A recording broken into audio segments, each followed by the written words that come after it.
চাঁপাইনবাবগঞ্জের শিবগঞ্জ উপজেলা শিক্ষা অফিসার পরিমল কুমার ঘোষের বিরুদ্ধে অনিয়ম দুর্নীতির তদন্ত শুরু করেছে প্রাথমিক শিক্ষা অধিদপ্তর। শিবগঞ্জ উপজেলা শিক্ষা অফিসে তার বিরুদ্ধে অর্থ আদায়, অনিয়ম দুর্নীতি ও শিক্ষকদের সঙ্গে অসদাচরণ, শিক্ষকদের আক্রোশমূলক বদলিসহ ব্যাপক অভিযোগ উঠেছে এই কর্মকর্তার বিরুদ্ধে। জানা গেছে, প্রাথমিক শিক্ষা অধিদপ্তর থেকে চাঁপাইনবাবগঞ্জ জেলা শিক্ষা কর্মকর্তা মোহাম্মদ জেসের আলীকে তদন্ত করে প্রতিবেদন দিতে নির্দেশ দেওয়া হয়েছে।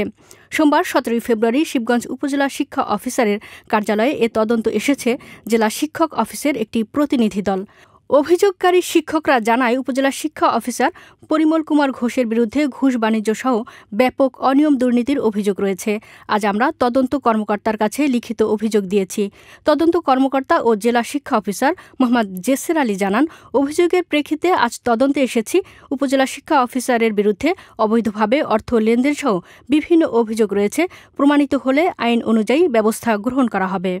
মিডিয়ায় প্রকাশের পরে এটা প্রকাশ্য পেয়েছে, এটা সত্য। তারপরে আমরা আমাদের ঊর্ধ্বতন কর্তৃপক্ষের আদিষ্ট হয়ে